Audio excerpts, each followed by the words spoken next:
Ko ay samahan sa aking ginawang pagluluto nung nakaraan. Ang una kong niluto ay pork binagoongan.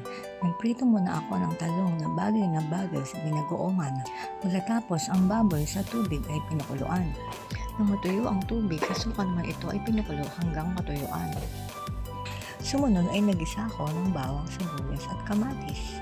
At sinama na din ang aking bagoong na tinimplahan. Aking sinunod ang baboy na sa suka ay pinakuluan. Inekis-mekis lang hanggang maghalo ang balat sa kanalupan. Sunod kong niluto ay cheesy chicken balls.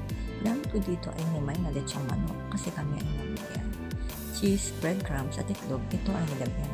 At gamit ang ice cream scooper bilang umahan ay pinirito sa mantika hanggang ang kulay maging kabigatan.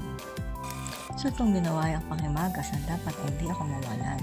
Dahil ang aking mga janakis, ito ang lagi nilang inaantabayan. Nagpakulo ng jelly powder sa tubig na may asukal at nang maluto ay nilagay sa lalagyan.